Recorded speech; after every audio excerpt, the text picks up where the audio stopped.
been a struggle for fans to watch Kentucky's offense in the latter half of the season, so what a perfect matchup the season finale would prove to be. Louisville had given up more than 50 in 4 straight games. They haven't played anyone close since September. Let's get to the highlights. Early action, Benny Snell Jr. out of the Wildcat and in the end zone from 7 yards out. Throw them L's down. It got uglier and uglier. Terry Wilson, great game today on the ground and through the air using his legs here. A 3-yard score. He had 79 yards rushing. And BBN loves the early 14-0 lead. Louisville would score to make it 14-7, but it didn't matter because Kentucky was scoring every single time they touched it. 24-yard scamper for Benny. He had 100 yards rushing, 2 touchdowns. Cats were dominating in every facet. Let's get back to Terry, rolling and rifling. Great coverage from the Cards here.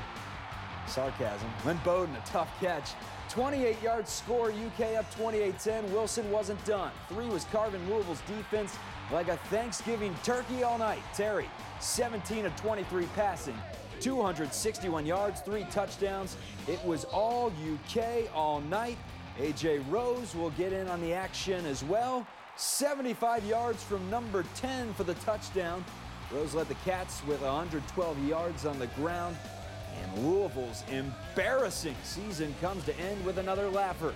Kentucky, a season-high 56 points. They pick up win number 9, 56-10 is the final. So the Cats are going to be playing in a great bowl game. The question is, who will it be? And it will be a confident bunch going into that game as the Cats absolutely roll tonight, which brings me to my question. How does Louisville drop off so much in one season, Eli and Keith?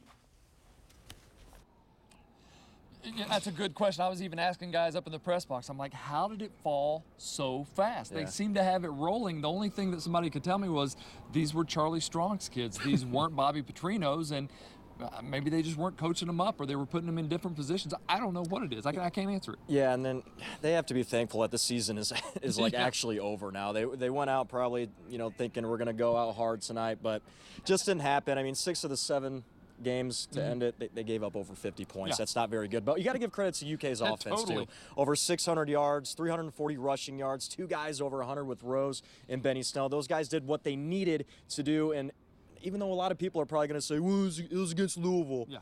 So what? It's better than if it was a 1-possession game or so. You still got to go out there and perform, and that's exactly what they did, and especially Terry Wilson, Yeah. who looked the part of the earlier season Terry Wilson. He was keeping the ball on runs, gashing them. He ran for 1 touchdown. He was 17 of 23 for 261 yards. He had 3 touchdowns besides running for that one and also an interception. So needless to say, this offense was moving it today. It was huge for us, and it was a mindset for us that we needed to go out there and show everybody that how explosive we are as an offense. So, we just came out humming and ready to go and ready to make plays, and I feel like it was contagious. And at this point, it seems like all we're waiting on now is a bowl game and an opponent. We believe it to be likely the Citrus or the Outback Bowl. Yeah, so either way, if you look at it, game could be down in Florida. It's always a pretty nice way to pretty nice place to spend a holiday. So we'll have to wait for that in the next couple of weeks after next week's conference championship games. Cats will try to get to 10 wins after that, and Benny Snell Jr. try to get the UK single rushing record as well. That'll do it from here in Louisville. For Eli Gain, I'm Keith Farmer. Charlie, back to you.